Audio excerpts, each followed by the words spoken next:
Who's this? Oh, you're an entrepreneur? Oh, you're a real estate investor. Oh, you're trying to learn from those who did it. Well, come into the lab then. Put your white coat on, gloves on, notepad, and let's build, y'all. Real estate experiment, what is happening, y'all? Today I have a very special guest, Gino Barbaro, right? Did I get that right? You got it, Ruben. Oh man, so I'm so stoked to have you on the show because I don't know if you know, obviously I like to do a lot of research in who steps into the lab because we're very big on having practitioners like yourself, and I think you're going to be able to add so much value because you're actually a proponent of what I believe the most in and what my community believes the most in, which is really personal development first at the core is a true reflection of our businesses. And I really loved it. When I found out you're a certified personal professional coach, I'm like, okay, his clock ticks differently. And at the same time, I think from a tactical perspective, people can really understand where you came from and see maybe a little bit of themselves in you because you had a very interesting route where you did have a full-time job business as well, it sounds like, and I want to hear a little bit more about that, and you were able to transition into your what we call is your financial freedom, which you define very well in your own terms. So with that said, I couldn't introduce you any better. Those in the community who are in the real estate space, if you guys don't know Jake and Gino, right now we have obviously your other half, and I want to I want to jump right into the partnership side of the things of how you got started. But first of all, introduce yourself and tell us who you are and how Jake and Gino got started. Well, Ruben, first and foremost, it's just amazing that I'm here and that I've been able to make money in real estate and teach it to others. That's the amazing part, right? Because when you hear my journey, you're going to be like, wow, if this guy can do it, anybody can do it, right? So I'm going to give you a 30-second overview because I've got a lot of stuff going on. I've got 6 kids, so big family.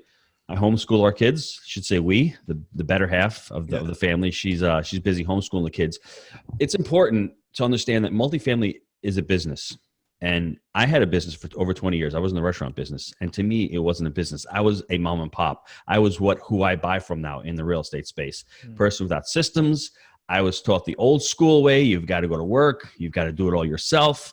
I didn't have any of those systems. It's 3 things. It's people, it's systems, and it's culture. That's what you need to create any true lasting business where your business doesn't take over your life. You know, your life can be separate from your business. It doesn't have to be, but at the same time, you want to be able to create a business where, you can come and go as you please and scale it out. And without one of those 3 things, you really need great people. And I struggled with the great people at the restaurant because at the time, as Ruben had alluded to, I didn't have the life coaching experience. I wasn't able to have that personal development. I wasn't there. You attract what you are, not what you want. And I was a C player back in the day, 10, 15 years ago. So I was, struggling. It was great the first 15 years.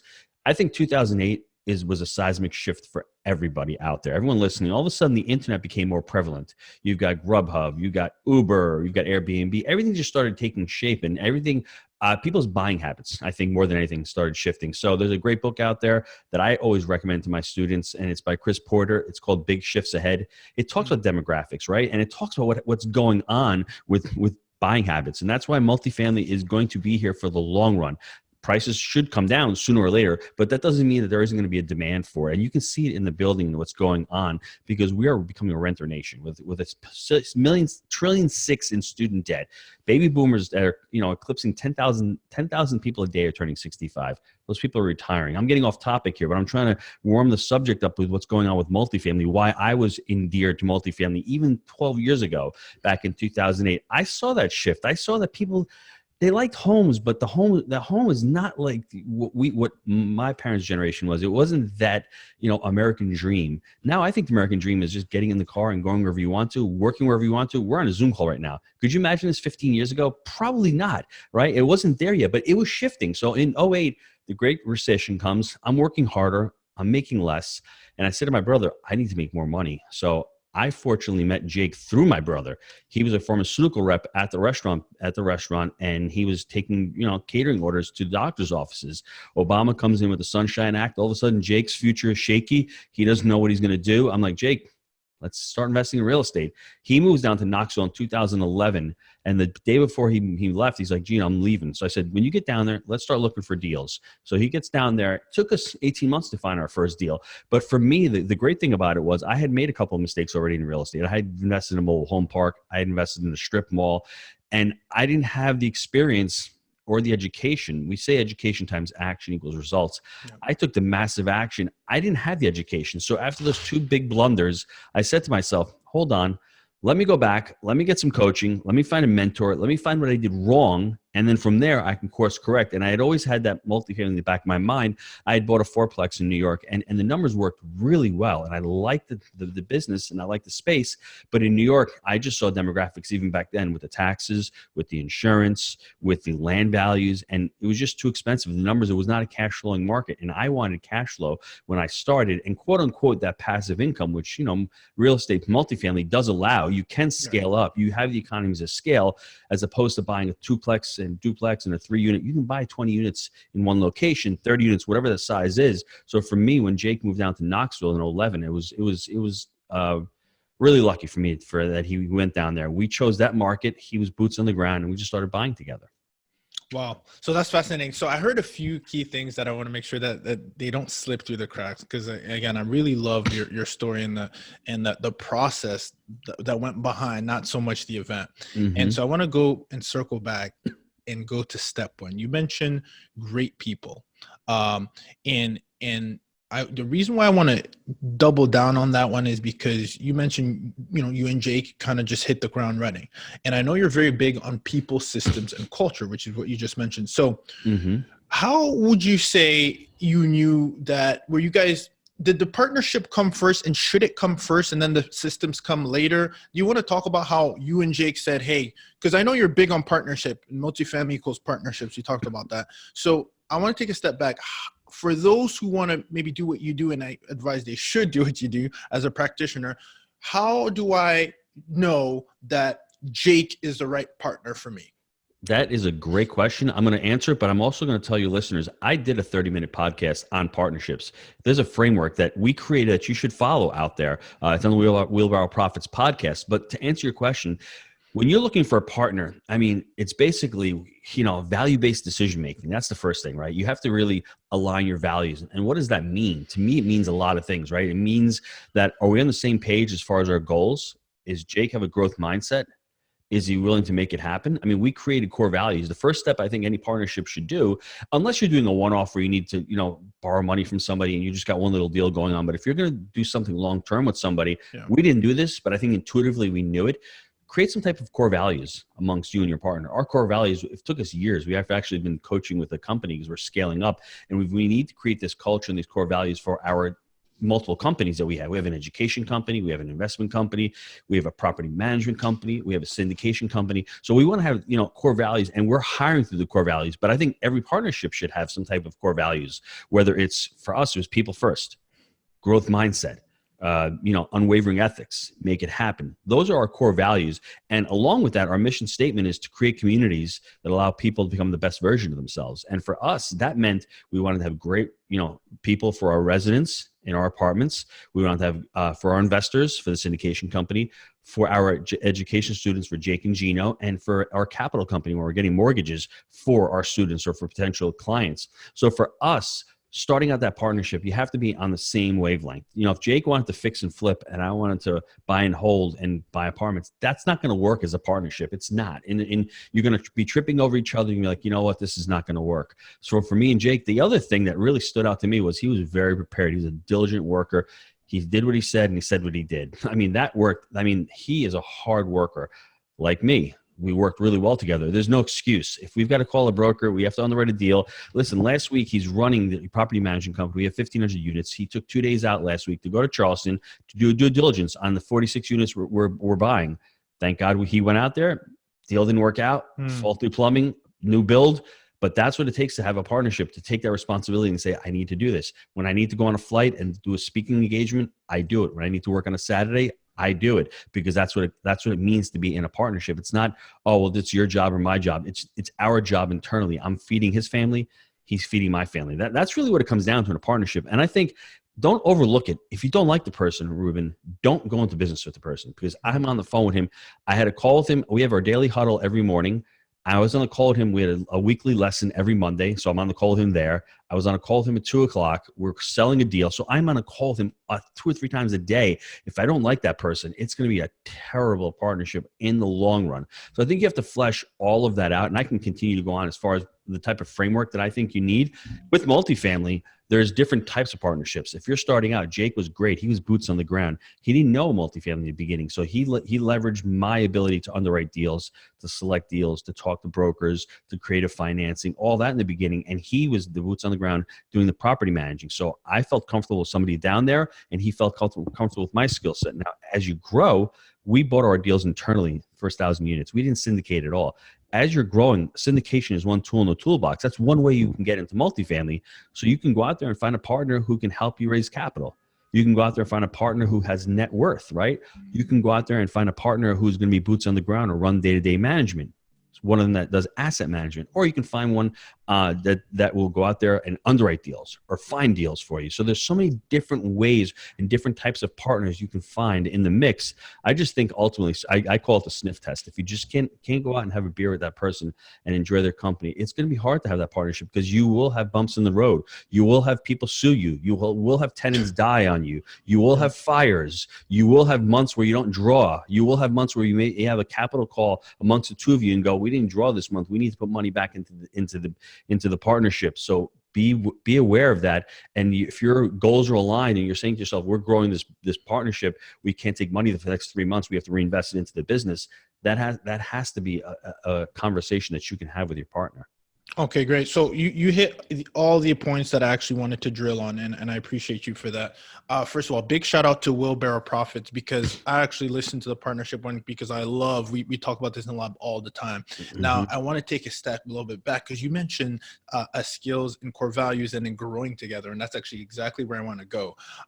You mentioned that, perhaps you shouldn't even consider partnership if you can't have a beer with that person. Now, I might, the listeners might be listening. They might say, okay, so what comes first? Is it, do I need to like the person and be able to do business with them? Or do I look at a skill set that they have that I don't have? Which one do you think comes first? If we get a little bit tactical as to, in addition to listening to your podcast, I just want to touch on that a little bit, because I think that may be important. Do you see skill set versus the actual core values? Which one do I lean on first? I think it's a little bit of both. If you're doing one deal with somebody, if me and you're going to partner in a deal and we have a 50-unit deal we're going to do together, and that's the only one we're going to do, I still think you have to like the person, because you're going to own that deal. It's the exit strategy. The 3 pillars of real estate we talk about is market cycle, debt, and exit strategy. Yeah. So if you're going to be out of this deal in 2 years, maybe not so much. But if you're going to be holding on to this deal for 5 to 7 years, and you have investors, and you have to make decisions with that person, and you don't like that person, first of all, it skews the way you look at things, because that person says something that really irritates you. He might be saying something really personal, right?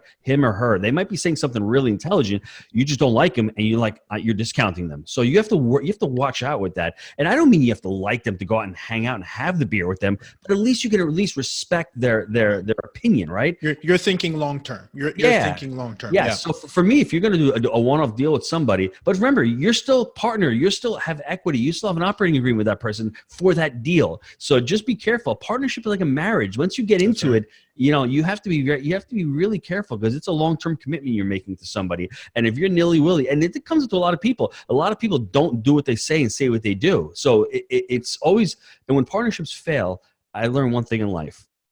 Most people who are unsuccessful don't take responsibility. My first deal that I crapped out on, it was a quote-unquote partnership. It was still my fault. Even though the guy was a crook, he was an incompetent buffoon. Did I go down and fly down and look at due diligence and do due diligence in the deal? No. Did I take his numbers at face value? No. Did we create a syndication where we should have? I didn't know what a syndication was back then. That was my fault. So a lot of that was my fault ultimately. And to get over that, and I could have had what we call in life coaching, that limiting belief or that assumption, that energy block where one partnership is bad, all of them are going to be bad from now on. If you can take the perspective of, hey, you know what? I have some responsibility in that also. It wasn't just him. It might be only 20% me, but still, I gave him my money. I didn't go down and even fly down to the properties. I should have at least done that. If I'm going to hand him over a big check, I should have done due diligence on the property. Even if you're going to invest in multifamily and you're going to be a limited partner, an LP or silent, you should still, it behooves you to go out and spend thousands of dollars on education because you want to know how to underwrite the deal. You want to make sure that's the proper market. You want to make sure that they have the proper paperwork filled out. You want to make sure the underwriting is correct. You want to make sure they've selected the correct market. See how much it's really comprehensive. Yeah. And there's a lot of things that fall upon the limited partner, the limited investor who doesn't have day-to-day operations, but he wants to make sure the sponsors that he's getting in bed with, that's another partnership where you're a passive investor, you're partnering with a sponsor. That's another kind of partnership, but you're handing people over your money and you have a limited say in what's going on in that property. You better you better hope, I wouldn't say hope, but you better do your homework and make sure that they're the right sponsors that you're selecting. Excellent. And so I love that because you said, originally you were talking about, first of all, getting to like who you're doing business with, because it is a long-term game. It's a marathon. But then in addition to that, you did mention growing together. And you mentioned that I'm sure Jake now knows a lot more than he did before about underwriting deals, even though before it sounded like you were lifting or carrying a little bit more of that load. I guess, do you want to talk about a little bit of how one should fill in the gaps, right? So we go into this partnership, we're ready to go. It sounds like we're both continuously educating ourselves, but would you consider educating yourselves collectively as partners, or trying to add another partner right away that can fill that gap of what it means to invest as part of the process? Do you want to talk about that? Sure.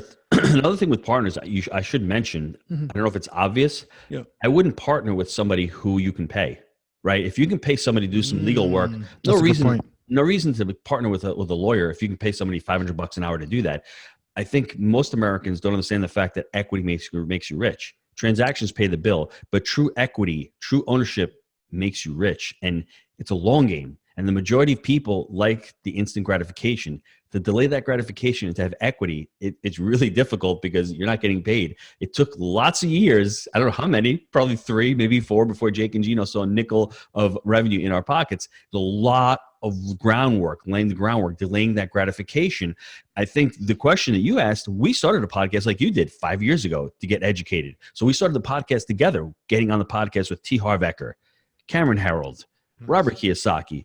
I mean, the list goes on and on of people that we podcasted for that hour. Ken McElroy, all the Rich Dad advisors. I mean, everybody you can think of. We had some amazing guests. Learning from there, I think that your partner has to want to grow. We've actually been doing the Rockefeller Habits. We've been coaching with a company called Petra, scaling up with Vern Harnish. We've been spending a lot of money. I mean, you have to spend money because when you haven't done something, we've never grown businesses like this before. We've never implemented systems and started scaling over multiple entities. So for us, it's just like getting to multifamily. If you've never done it before and you want to become successful, I think you need to educate yourself. I think you need, stop watching the YouTube videos and go on and find somebody who's done it. And we practice what we preach. We spent a lot of money over the last 18 months on learning this because it behooves us. We have employees now. We want to scale properly. We want to bring in these systems properly. We didn't know about this culture piece. We didn't know that you really want to hire and fire on it. Maybe intuitively you did, but you really want to get these right culture fits. You want to put the people in the right seats. You want to be able to empower them. And for us, we're learning that, Jake and Gino, we like to shotgun people. We throw everything on our employees. That's not really the greatest thing in the world. Just because you can do it doesn't mean that everybody else can do it. So learning that, having that awareness, that mindset that your coaches are telling you, hey, listen, what are your priorities? Start breaking out your priorities into quarter 1, quarter 2, quarter 3, quarter 4, and then, yearly, 2 years, or whatever that looks like. That little piece right there was really helpful for us because we wanted to get everything done within 6 months. Not possible. So breaking it down and getting that kind of education, that kind of growth is only going to help you, because once you've gotten your first deal, it's a lot different than having 1,000 units. There's a lot different going on. That's why I don't want to overwhelm people. Get into the business. Buy your first deal. Don't worry what 1,000 doors looks like. Worry about what the first deal looks like. And then the second deal, what that looks like. And then as you grow, you're going to have different problems. They're going to be better problems. You're going to have to hire people. Maybe you have to sell a deal, whatever that may look like. But just get into it. And as you get into it, you'll see that you're going to commit, and then you're going to figure it out like everybody else. And one of my coaches tells us that he says that he thinks, well, and I agree with him, the majority of people, we're all out there winging it. We're winging it. We're figuring it out. And then as we figure it out, those of us who don't quit and continue are the ones who are successful. Yeah, no, I love that because you're bringing it full circle. You're letting people know, from what I hear, that you have to take action and Hmm. execute, right, as you've said.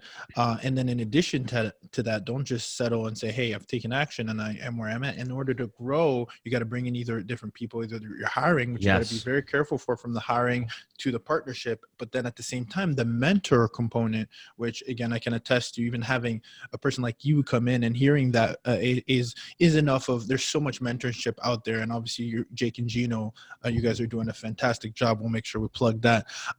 But I guess that's fantastic advice. I think, is you're giving us a timeline, which we do appreciate in the lab. As far as I want to go back to the core of who you are, because I think it's, people can check out your work, right? You're at a point now where you guys are doing what, more than 600 multifamily units. I mean, you guys have scaled completely. Let's talk about the mindset and maybe the misconception that, I guess, what would you say is the biggest myth buster or biggest misconception that people have when approaching, I guess, this shift in mindset? What would you say is the biggest misconception? Well, it really depends on, where they're coming from. And Mhm. for me, the biggest mindset for multifamily was the money. Like everybody else, oh, I don't have enough Mm, money for a down payment. Well, there's so many other forms of value that you can create and give to people. So for me, the value was, I'll call anybody, I'll underwrite any deal, I'll work really hard, I'll partner with anybody, and I did have a little capital. So the reality is, when you get into any kind of business, you have to have some kind of financial backing, right? I mean, get your financial house in order.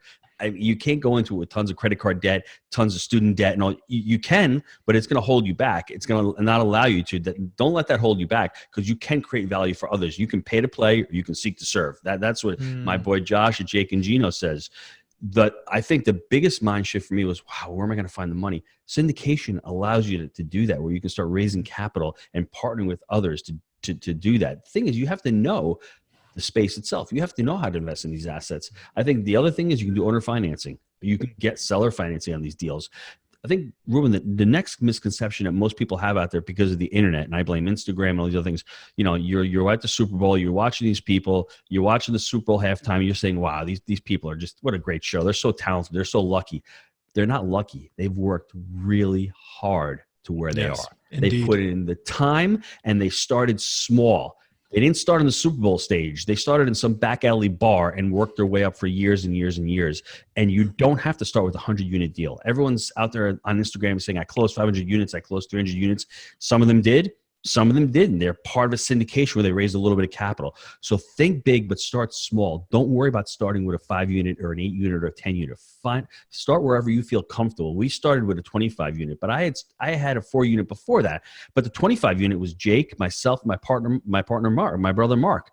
8 units each, if you really think about it. 8, Right. 16, 24. We had owner financing on that first deal. But what that first deal allowed us to do was, it allowed us to get momentum. 3 months after that first deal, we got our second deal. I found another partner, and that partner that I brought on, he's been with us since that second deal. The first 1,000 units we were able to buy ourselves, just me, my partner Jake, and my partner Mike, the three of us, because Mike had a strong balance sheet, and we kept refinancing these deals, refinancing and rolling the Right. proceeds in, and that allowed us to do it. But getting into that first small little crappy deal allowed us the momentum. It gave us the credibility. It gave us the proof of concept, and we just started out. And that was the important thing for us, because to convince my partner Mike, he was buying these single family homes up in Westchester County and up in New York, where they were like $3 million, but he's getting 10 grand a month for rent. But the numbers didn't make sense. When I brought him this model, he could understand it very easily. He didn't know what RUBS was at the time, ratio utility Right. billing, but he's like, Right. okay, that's just additional income. At the end of the day, really, it's so funny. What business is income over expenses? Any business, if you can read Right. it, revenue is vanity, profit margin is sanity, and cash is king. That's really what it comes down to. It doesn't matter how much you're making; it matters what you're keeping, basically. So don't go out there and fall in love with the concept that I need to get 3,000 units by the time I'm 50 years old. No, Yeah. buy quality deals. Have an idea of why you're buying them, and have an idea what your exit strategy is with them. Are you buying them for the long term? Are you going to refinance these deals? Are you going to sell the deals? I think that's what you got to focus on. But don't be afraid of going out and getting a small deal, holding it, and cash flowing it. That's where the mindset is, I think. Gino, you're dropping too many gems, my friend, because every line I'm like, oh, I want to top you, and I want to Hmm. piggyback on that. First of all, I think we need to hear that, and you need to go back and listen if you're listening, because you said a few things. You talked about the Super Bowl, which is, an event. People see the event, they don't see the process. And then you talked about the, what I always say is be impatient to start, but then patient throughout the process, because it's a marathon. And in addition to that, the key word I really want to bring home that I think is impactful is the momentum part. Momentum, proof of concept, credibility. I think all those things are a factor, and I really love how you tied everything together. And I think we should go back and listen to that for a second, really take it in. So that's fascinating. And I really like that you started with 4, and then you went into a partnership, you preach what you practice. And then from there, you started scaling, investing yourself, and really creating systems, which we love to hear about. What do you think is, I guess, you talked about, you're coaching, you're investing in yourself, you're doing all the right things that we should all be doing at any level. What do you think is the best advice you've ever received? I know we talked a lot about limiting beliefs, etc., but maybe like even boots on the ground. You talked about rubs. What is something that comes to mind? Like, wow, had I known 10 years ago, this would have, really kind of cleared the path for me.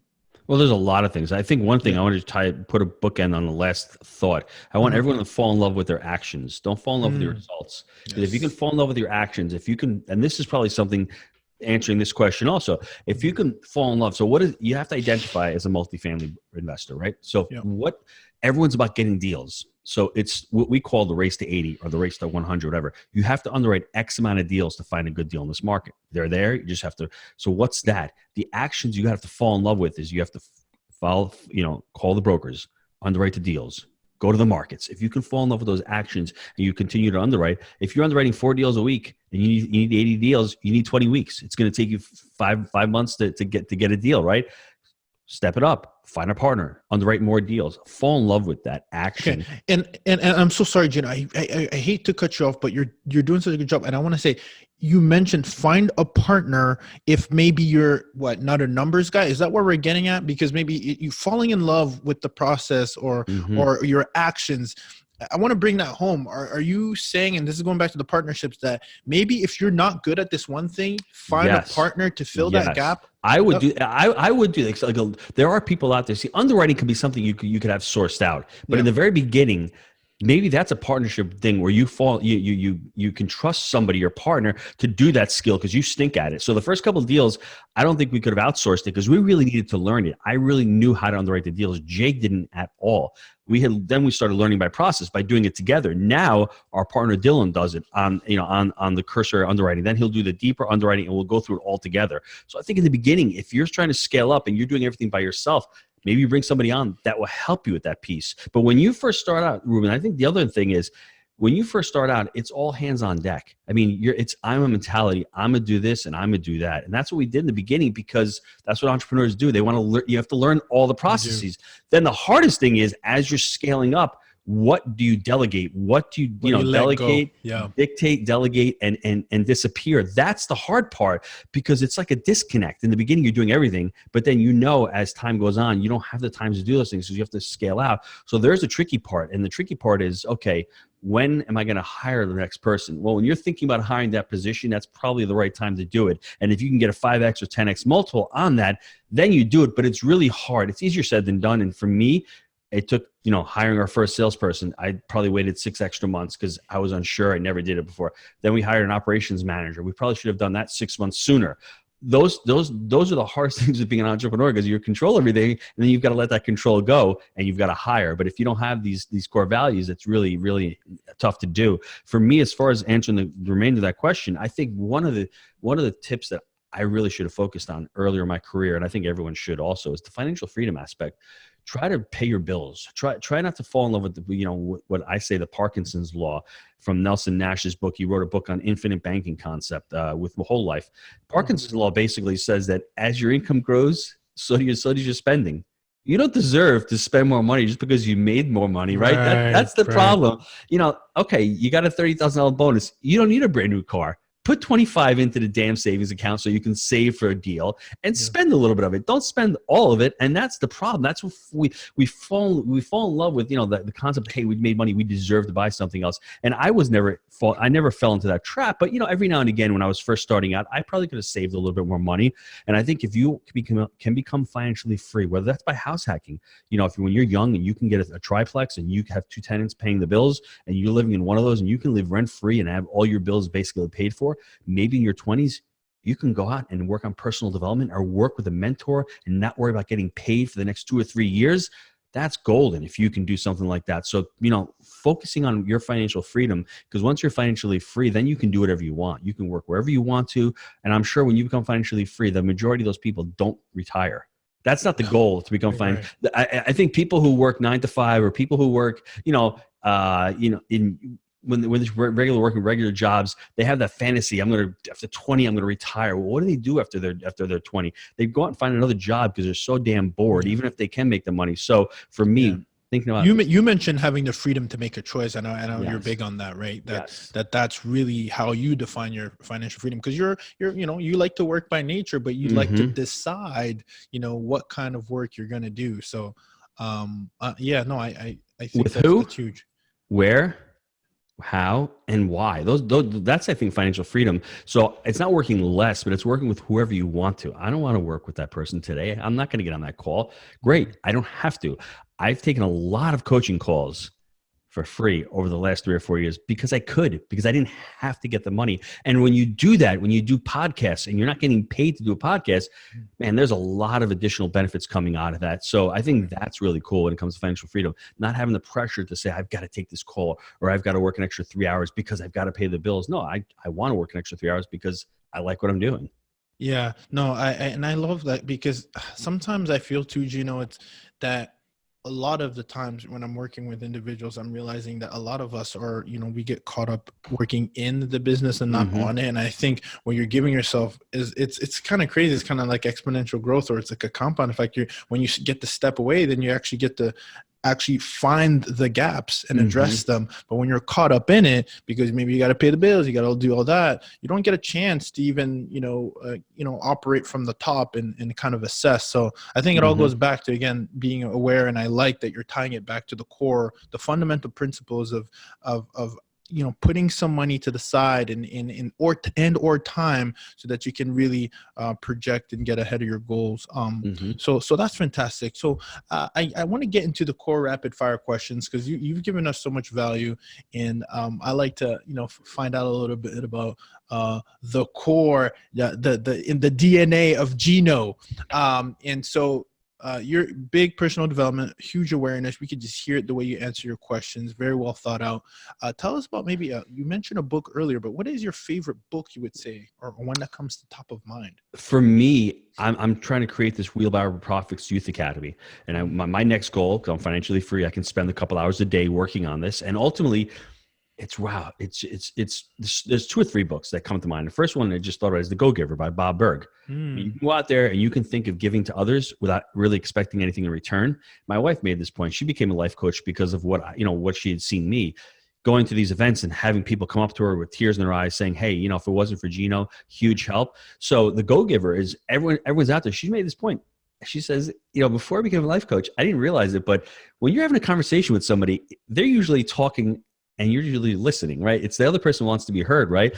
So it's the same thing in business. We're always wanting to get something from somebody, but if you can do something for somebody and not expect anything in return, it's going to come back to you tenfold. If you can serve that other person with value and give that other person what that other person wants, and not just try to sell them a product, but really offer them a solution, I think that's huge. So The Go-Giver for me was really big. And other basic book, The Richest Man in Babylon. I love The Richest. It's a simple book. It's a parable.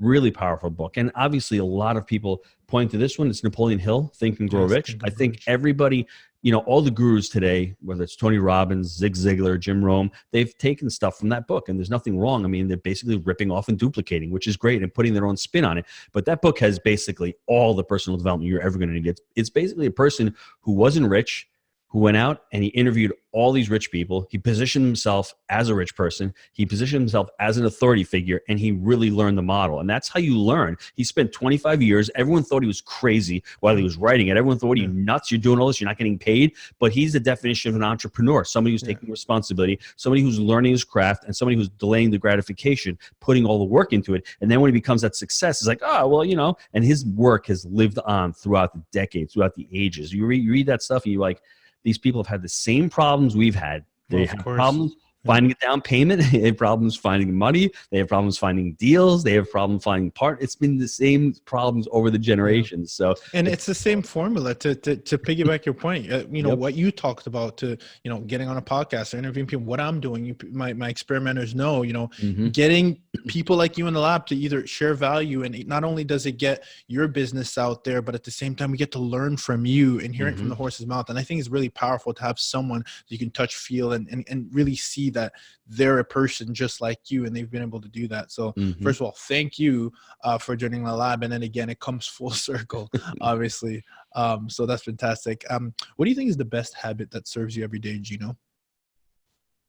I thought these were short answers, so I'm going to try to keep it as short as possible. For me, I mean, it's a little different now, but for me, really starting out in the beginning, finding my pain point and really trying to move away from pain. That might sound like, what kind of habit is that?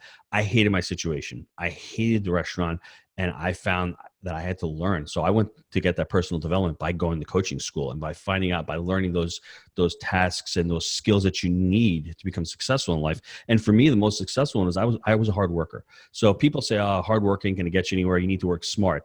Yeah, but the first thing you need to do is you need to work hard. Yeah.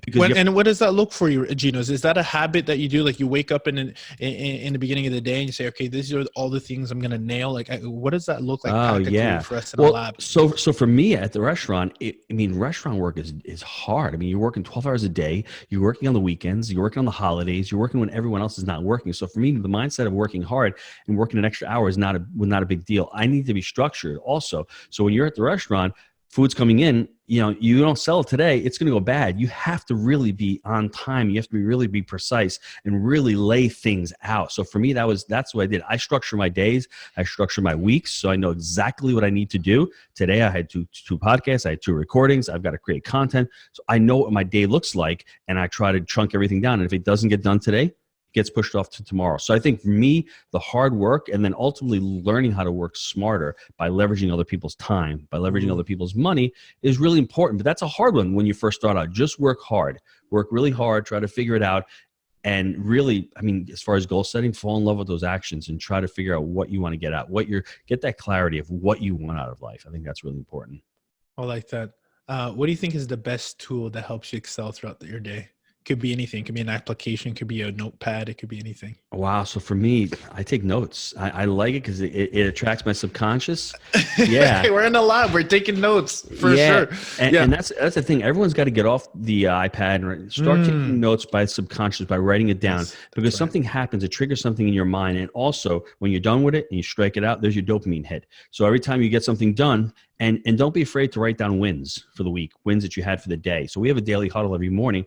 We start out with our wins, and then we go to our priorities for the day, and then we have our steps or challenges. So that's really important. Don't be afraid to write. I have sticky notes everywhere. That might be old school, but that's the way to do it, because you're triggering your subconscious. Your subconscious sees it, and then it's in your mind. You've got to get it done, and then when you do get it done, you see it in front of you. You're more willing to do it. You do it. You strike it down. So I think that's huge. I'm so glad you said that, because I think we have technology these days and we forget that there is power. I mean, the subconscious mind, again, Napoleon Hill, we talk about that writing in itself is such a powerful, it's a different tool. It's a different effect that it has on you. So technology makes you more efficient, right? You want to be more efficient, but the problem in your habit, your brain is trying to be as efficient as possible and trying to create shortcuts. So when you're creating shortcuts, you're not doing some of the things that you should be doing. When you write it down and you know that you got to get it written down, you got to do it. It's there. You can't miss it there. Boom. Love it. Gino, real quick, would you rather have one 300-unit apartment or 3 apartments of 100 units? Well, we have both of those. So we have a 300 unit and we have 3 properties at 100 units. I'd like to have one 300 right now. You know, it really depends where you're set up. But if you can start out with the 3 100s and then graduate to the 1 300s. Okay. Got it. Cash flow or equity? Both. You got to have a mixture of both. I mean, it depends on the market cycle, but you can buy, it depends on the market. We get into the linear markets where they're more stable, but there's more cash flow. You really make your money with appreciation in real estate. You still need cash flow to pay the bills, and you still become financially free with the cash flow. That's the way I did it.